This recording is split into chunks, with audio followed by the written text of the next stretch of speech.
আপনারা খেয়াল করে দেখবেন, ঐক্যমত্য কমিশনে আমরা যতগুলো বিষয় নিয়ে আলোচনা করেছি, জুলাই সনদের কপিতে দেখবেন 84টা পয়েন্ট, তার 43টি পয়েন্টই সরাসরি সংবিধানের সাথে সম্পর্কিত। বাংলাদেশে নতুন সংবিধান দরকার কি দরকার না, এই নিয়ে রাজনৈতিক দলগুলোর মধ্যে বিভেদ থাকলেও একটা জায়গায় ঐক্যমত্য আছে যে বিদ্যমান যে সংবিধান, সেই সংবিধানে বাংলাদেশকে চালানো সম্ভবপর নয়, জনগণের পক্ষে বাংলাদেশকে নিয়ে যাওয়া সম্ভব নয়, বাংলাদেশের গণতান্ত্রিক প্রতিষ্ঠানগুলোকে শক্তিশালী করা সম্ভব নয়, বাংলাদেশের গণতান্ত্রিক শাসন ব্যবস্থা প্রতিষ্ঠা করা সম্ভব নয়।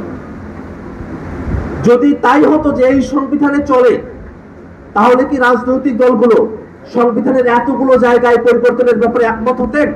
সেটা কিন্তু হতেন না। ঠিক এই কারণে আমরা আমাদের সংবিধানের মধ্যে 70 অনুচ্ছেদ দেখি। 70 অনুচ্ছেদ এমন একটা বিষয়, সেখানে দলনেতা প্রধানমন্ত্রী তিনি যে সিদ্ধান্ত গ্রহণ করবেন, তিনি যে দিকে ভোট দিবেন, তার দলের সকল সংসদকে ওই দিকেই ভোট দিতে হবে, নতুবা তার সংসদ সদস্য যে পদ, সেই পদটা বাতিল হয়ে যাবে।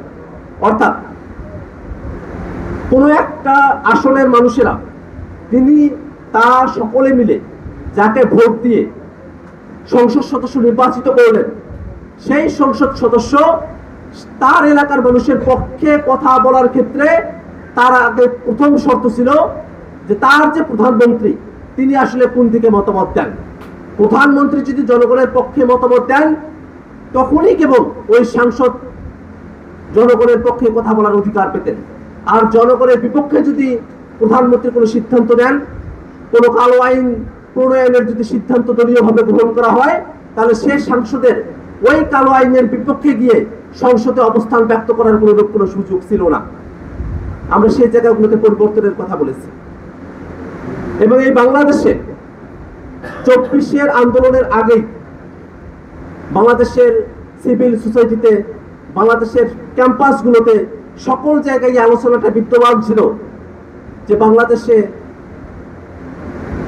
গভীরভাবে সংস্কারের মধ্য দিয়ে নিয়ে যেতে হবে, রাষ্ট্র মেরামত করতে হবে, রাষ্ট্র সংস্কার করতে হবে।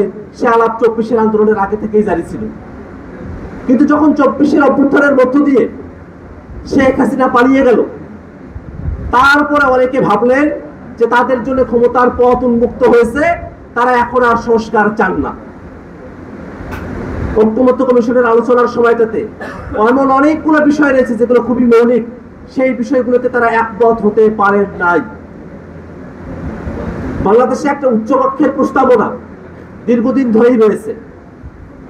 আমরা উচ্চকক্ষ চেয়েছি এই কারণে, যাতে করে একটা বহুদলীয় গণতান্ত্রিক ব্যবস্থাকে আমরা শক্তিশালীভাবে দেশকে উপহার দিতে পারি।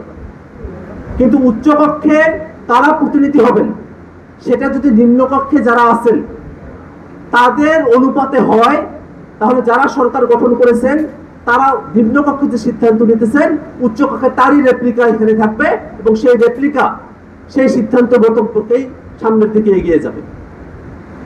আমরা তো সেরকমটা চাই না। আমরা মনে করি উচ্চকক্ষে যদি ভোটের সংখ্যানুপাতিকভাবে পিআর পদ্ধতিতে প্রতিনিধি নির্বাচিত করা হয়, তাহলেই বরং অনেকগুলো দলের সেখানে প্রতিনিধি অংশগ্রহণ করার সুযোগ পাবে। বাংলাদেশ বহুদলীয় যে গণতন্ত্রের চর্চার কথা আমরা বলি, সেই চর্চাটা বাংলাদেশে সমন্বিত হবে। আমরা প্রাতিষ্ঠানিক কাঠামোর মধ্য দিয়েই আমাদের যত ধরনের অভিযোগের জায়গাগুলো আছে, আমরা সেগুলোকে সমাধানের পথে অগ্রসর হতে পারবো।